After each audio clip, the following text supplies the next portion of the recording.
खुशी और मसरत का मकाम है कि इदारे महफिल की जानिब से ये एक सिलसिला शुरू किया है जानी साहब और रुफ़ा और साथियों ने, बज़्म गालिब और दीगर साथी हमारे नयाज़ुद्दीन नयाज़ साहब और दीगर सब साहिबान मिलकर ये जो हमारे दरमियान जो शख्सियात किसी न किसी तरह अपने खिदमत अंजाम देते रहे हैं, शोरा हज़रात खुसूसन, उन्हें हयात में ही उनकी इज़्ज़त अफजाई करने का एक बहुत अच्छा सिलसिला शुरू किया है। ये मेरे ख्याल में इसकी वजह से बहुत सारे लोगों को की हिम्मत अफजाई होगी और बहुत खुशी का मकाम है कि उनके रहते हुए उनके ऐसा उनके साथ सारी कौम की जानिब से किया जाए।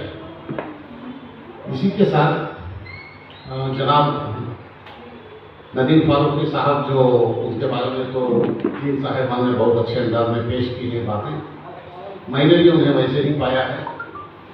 जिस किसी भी मुशायरे में वो मौजूद थे, हमेशा उन्हें बहुत ही संजीदा शख्स, संजीदा शायर पाया है और उनके अशार भी उतने ही संजीदा हुआ करते थे अक्सर बेशतर।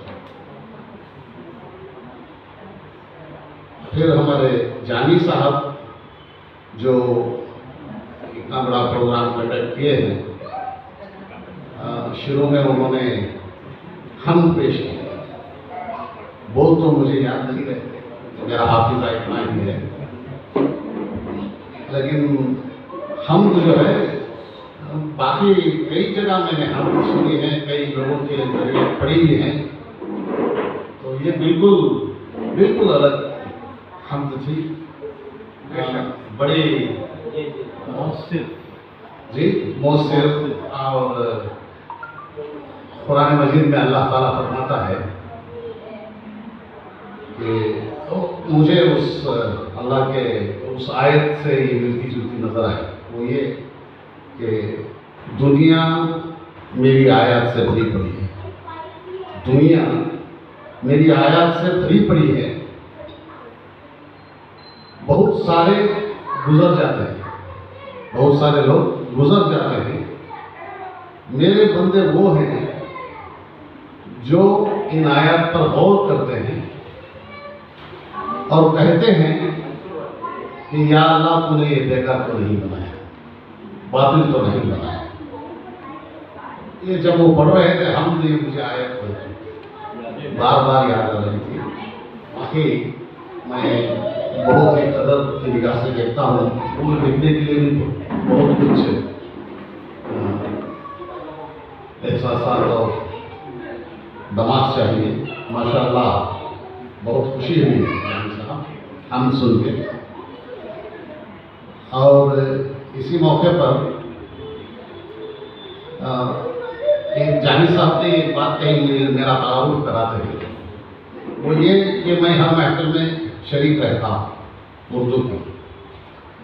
ये लोग समझ रहे हैं उर्दू की मोहब्बत, मैं भी ऐसा ही समझ रहा हूँ, लेकिन असल बात यह है कि मैं बहुत सारी दीगर ज़बानों का भी थोड़ा स्टडी किया हूँ, ज़बान कैसे तरक्की और तरवीज हो रही है या ख़त्म हो रही है दुनिया से।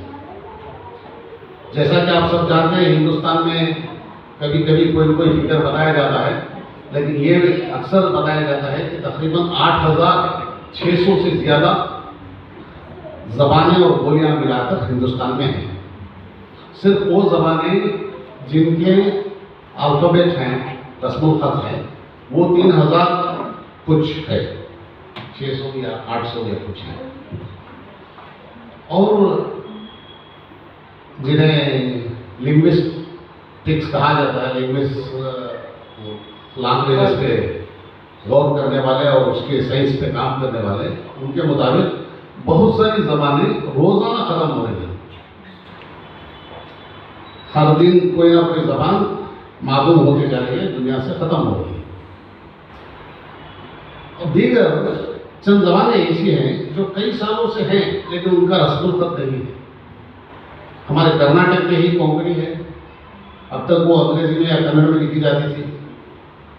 तुलु है और बहुत सारी और ज़बानें हुई, लेकिन तुलु और कोंकणी को मैंने करीब से देखा है, लोगों से मिला है, बातचीत की है।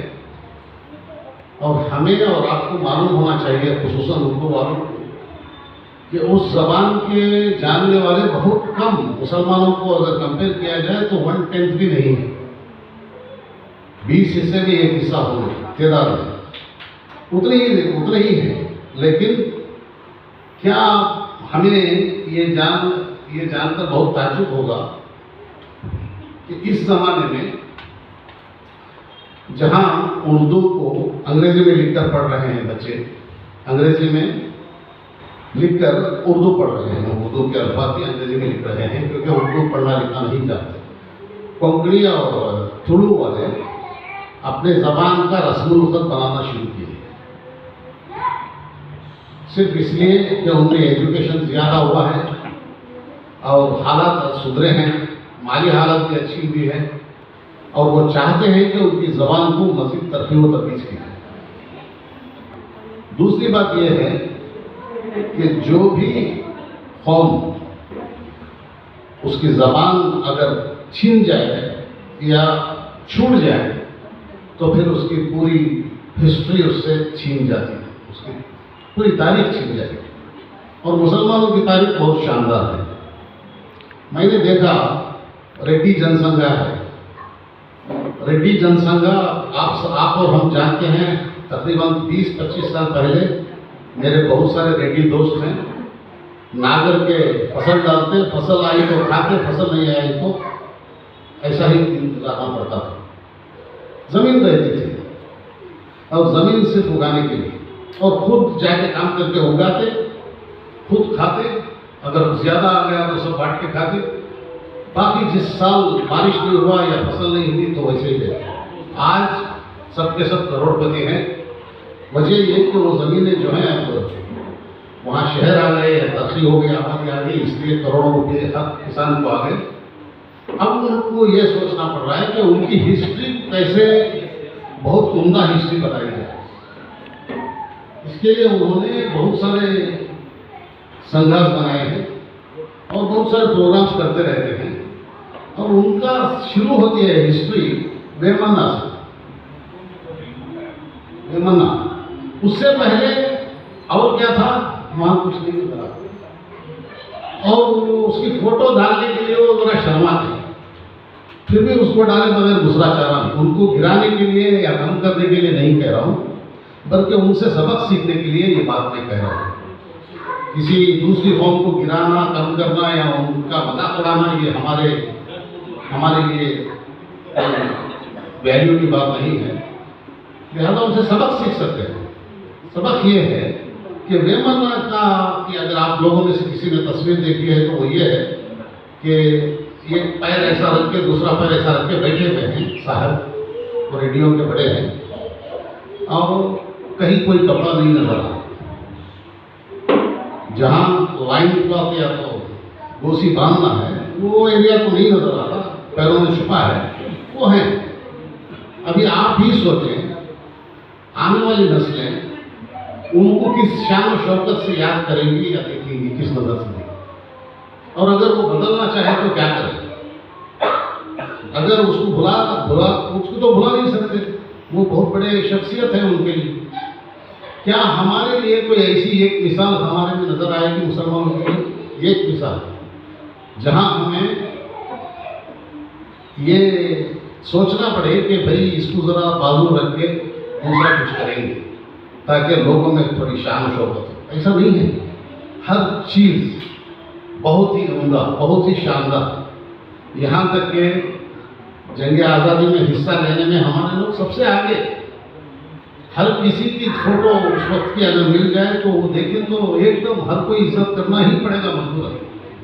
ऐसी हिस्ट्री को अगर भुलाना है तो हमारे से उर्दू भुलाई जाए, उर्दू छूट जाए या छुड़वा दी जाए तो उस सारी हिस्ट्री से हम अलग हो जाएंगे, जुदा हो जाएंगे। और यही कोशिश दूसरे कर रहे हैं, लेकिन हमारे लोग उससे थोड़ा 4 कदम आगे जाए, उनसे पहले उर्दू छोड़ रहे हैं। ऐसे वक्त में हमारे जनाब इकबाल बेग साहब, मैं बहुत ताजुब हुआ देख के उनसे सुन के कि एक ऐसी भी शख्सियत है जिन्होंने क्राइस्ट यूनिवर्सिटी में उर्दू डिपार्टमेंट ही शुरू करा दिया और बाकी सब जगह जाके वो जिस अंदाज से वो उर्दू के प्रोग्राम अटेंड करते रहे, वो उन्होंने जो बताया बहुत हौसला अफजा है। मेरी एक राय ये है कि हमारे जामी साहब को क्योंकि मेंबर हैं और हमारे आजम शाहिद साहब भी उर्दू अकादमी के, और मैंने उबैदुल्ला शरीफ साहब से भी कहा कि अब जो शोरा हजरात हैं या दीगर उर्दूदान हजरात हर उर्दू स्कूल में अगर HM को बात करके कोई महीने में एक या साल में एक दिन 1 घंटा उनसे हासिल करके एक 4-5 उर्दूदान वहाँ जाकर शेर शायरी भी करें सिर्फ 1 घंटे के लिए, और बाकी भी उर्दू के बारे में बातें करें, उर्दू के बच्चे पढ़ने वालों के लिए, तो वो नई नस्ल में हमारे तरफ रुझान होगा, शोरा की तरफ, उर्दूदानों की तरफ। और यहाँ प्रोग्राम होने के वक्त अगर उर्दू स्कूलों को भी कार्ड भेजे तो हो सकता है उनमें से चंद बच्चे वक्त निकाल कर आए, तो नई नस्ल को हमारे साथ लेने के लिए, उर्दू के लिए ये एक अच्छा मौका होगा। इतना कहते हुए मैं इसी के साथ जनाब हमारे दोस्त अयूब खान साहब, जनाब नयाज साहब और अहमद बेग साहब इस मौके पर आने के लिए आप सब हजरात का शुक्रिया अदा करते हैं। ऐसे वक्त में मेरी सदारत को और मेरी बातों को बर्दाश्त करने के लिए शुक्रिया अदा करते हुए मैं अपनी जगह लेता हूँ। शुक्रिया।